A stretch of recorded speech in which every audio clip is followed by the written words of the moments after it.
People often ask why I left the Sweetbox project at the height of its success. And the best way I can describe it is I had a higher value and self-worth than money. Everything happens for a reason. I'm doing what I love again. I am me and I moved on. I'm free. I'm loved. And I hope you're ready. Have you ever had attraction so deep? Can you tell me, baby, if you're feeling me?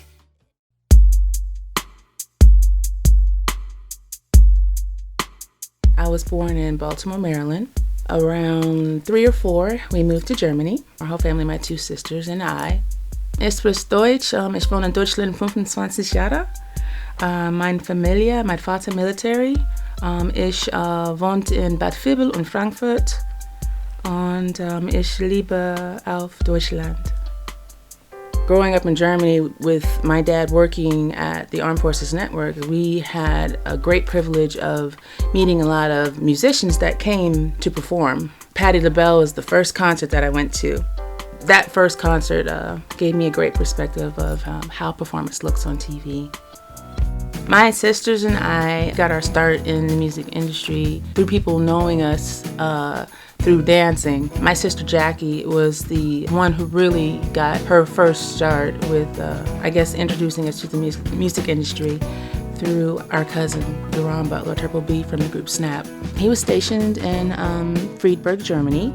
At the time when he created the song with the producer team for Snap, they had some issues with the original singer of the song, I Got the Power. And they were asking Turbo, do you know anyone who can sing and dance? And he was like, well, I have a cousin that lives here. So Turbo called Jackie, and then next thing you know, she was whisked off for the video, I Got the Power. Once she went and did that video in the UK, it was like, after that, it was crazy. She was like on the road. They were in Europe. They were in the United States. My sister Angel and I, we were in college and we seen her on TV and we were like, what? Later that summer, Snap, after releasing the song and it was growing and it was developing and charting in all these territories and countries and things, they decided that they were gonna do another video. Turbo was like, you want to get your other sisters, they can come and they can dance in the video. So we flew to London for the second video, Oops Up, Side Your Head by Snap. And then after we did the video, they asked us if we wanted to go on tour, which was very, very exciting. And remember, my sister Angel and I were in college at the time. So it was that decision of, do we go back to school? Do we go on the road? You know, what do we do? So we went on the road for 9 months and we traveled everywhere you can imagine. Large crowds, just amazing. I mean, I couldn't believe how people would react. As soon as they heard that, I got the power, they went bananas.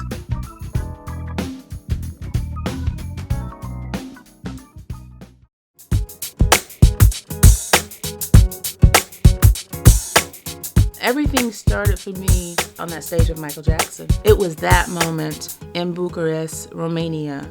That's when I really, really knew that I wanted to be part of this industry.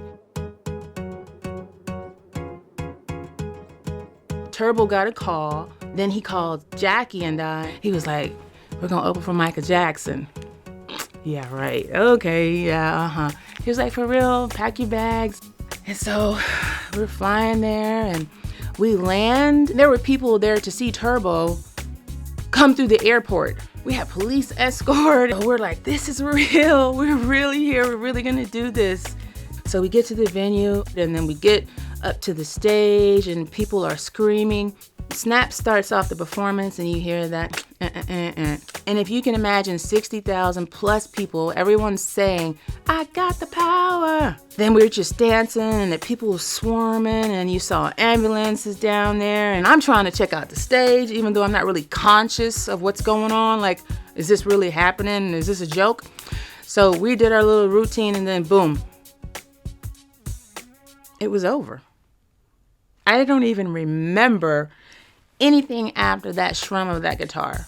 As we were whisked off the stage, they asked us politely, and Thea and Turbo will all tell you, don't look. Don't look in his direction. Please turn your head this way. I'm a Harris girl, okay? And I love Michael, and I know you did the same thing too. I looked. The roar and the sound of the applause of the people, you know, it was really, really something that changed my life, because it was at that point that I realized this is something I want to do. Thank you, Michael. Snap, thank you.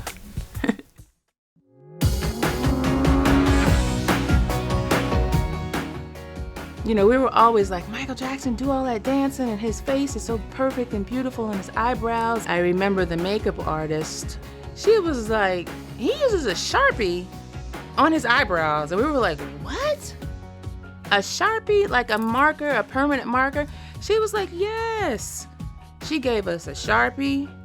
She showed us how to put it on. And let me tell you, us Harris girls were we kept that secret like it was ours. They were like, oh my God, we love your eyebrows. And we'd be in the club, we'd just be dancing and having a good time, and eyebrows flawless. And you know, we were thick, beautiful eyebrows, and sweating. We didn't worry about them things. It took hours to come off. I'm talking rubbing, skin abrasions to come off, but we didn't care, because we got something that was special to us from someone who is probably one of the closest people to him, a makeup artist. How intimate is that?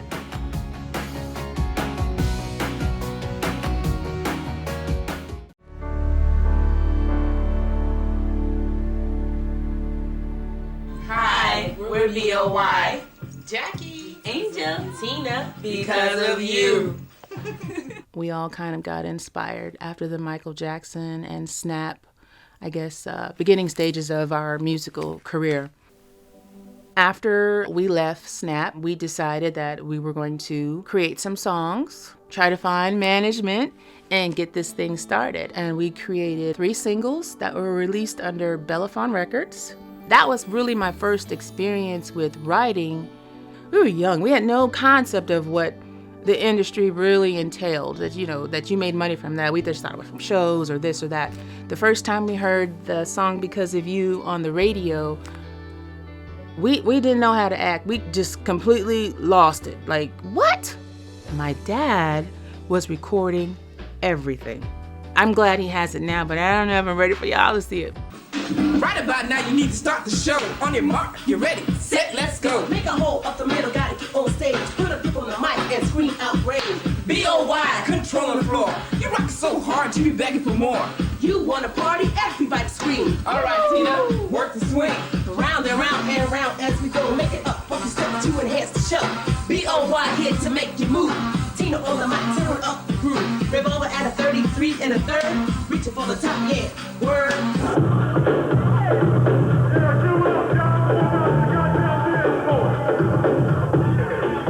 We opened for a lot of the U.S. acts that came over to Europe. R. Kelly, Men at Large, Joe Levert, One of the Girls, Silk. After the second single, my sister Angel fell in love with a great guy.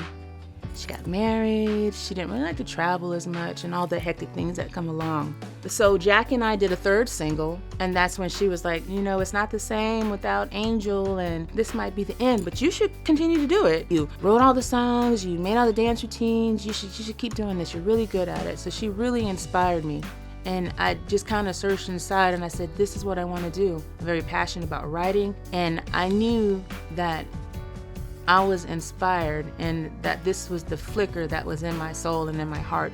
And, you know, to go from boy to the next endeavor was something that was very troubling and emotional for me, from the high to the low.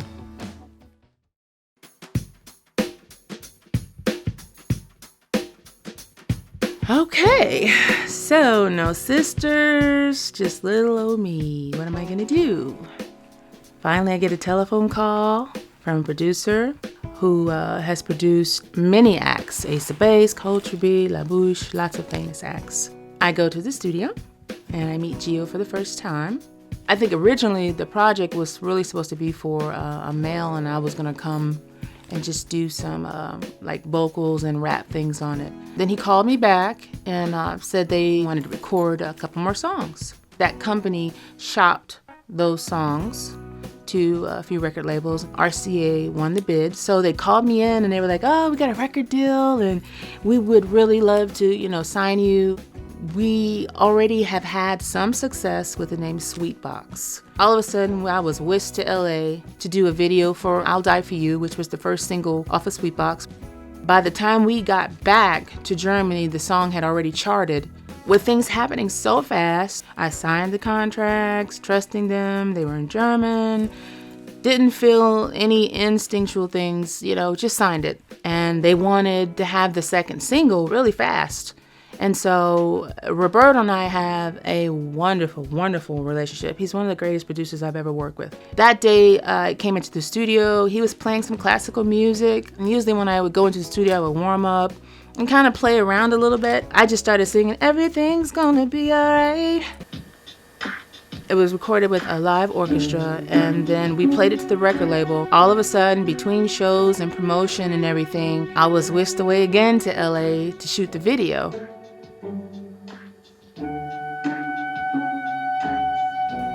Everything was so rushed. The record label at the time was like, we want to capitalize on this song. It's blowing up in the charts. We were released in 45 countries. All of a sudden, between going from Russia to Japan, they were like, we need an album.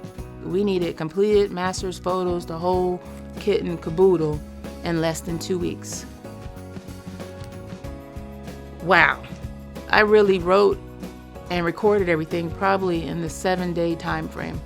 The album was released in 45 countries. There were large campaigns, people coming from all types of advertisement based upon this song, Everything's Gonna Be All Right. And we did shows in the United States. We opened for Usher. We were on tour with Britney Spears and NSYNC. We received so many awards and accolades, 2 Japanese Grammys, gold disc from France to London, to top 10 and top 5 and number 1 in so many countries. I think I wasn't home for probably two and a half years, living out of a suitcase. There were some people that were not pleased with the collaboration of street, urban, hip-hop, rap music meshed with a beautiful classical historic piece by Bach. I figured in my mind that it's like a beautiful combination of bringing both environments to one platform where urban schools or things like that may have not studied classical music, and you had this other class of people that didn't understand hip-hop and were afraid because of what they see on TV. It kind of became something that was viral before viral became viral. It happened so fast.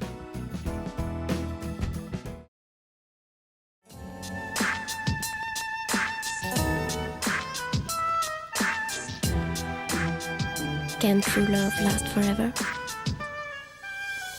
Everything's gonna be alright. Yeah. Everything's gonna be okay. Oh oui, the new fragrance by Lancôme. Lancôme got in touch with the production team and loved the song Everything's Gonna Be Alright, and they wanted to use it for their commercial for their new perfume.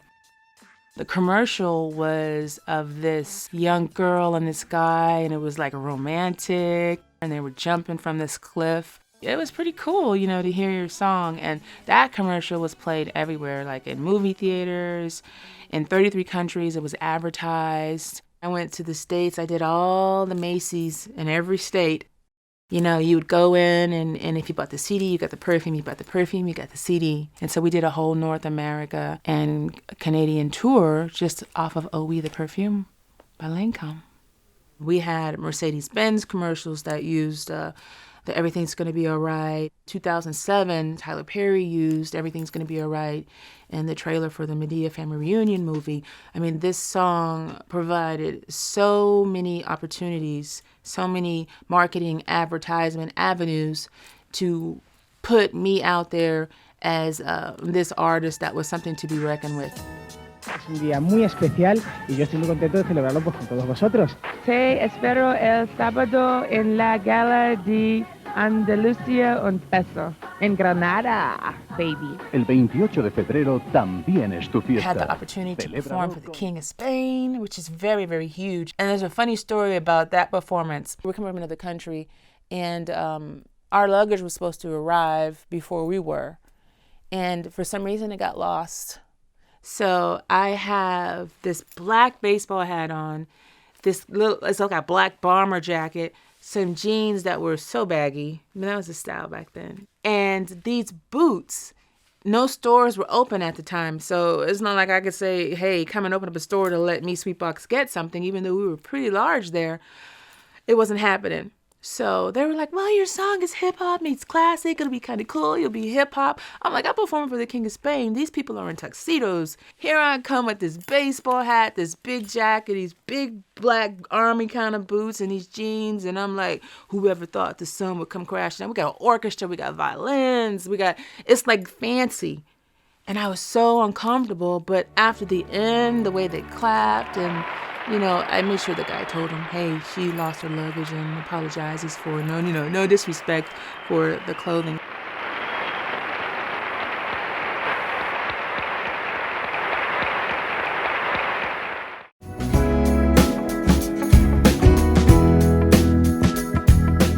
I didn't want to acknowledge the signs or recognize the possibilities that certain issues were happening. Money started not appearing on the monthly reports. Gigs that were paid were marked as promotion. I didn't take the time to think anything about business. I thought I was in good hands. I thought I was dealing with people that I trust, not getting the proper people behind me to interpret contracts in a foreign country regarding your rights as an artist, as a writer. A lot of things started to unfold for me on that U.S. tour. I had a very dear friend that assisted me in getting an attorney in the United States that helped me understand the contract that I signed. And I remember going to the production company and saying, hey, there's some things that I want to run by you guys. I know we're getting ready to, renew for the upcoming 4 albums based upon the contract, or 3 albums because we had completed the 1. I wanted to discuss some points and hopefully we could renegotiate. My goal was truly to try to say, well, the 2nd, 3rd, and 4th album, let's be fair. Until I had someone legally interpret my contract was when I realized that there truly needed to be something done. It was like a modern day slavery. So they were a little pushy and persistent, with, no, the contract is the way it is. You signed it. It's binding in the German country. And if you don't want to do this, we'll replace you.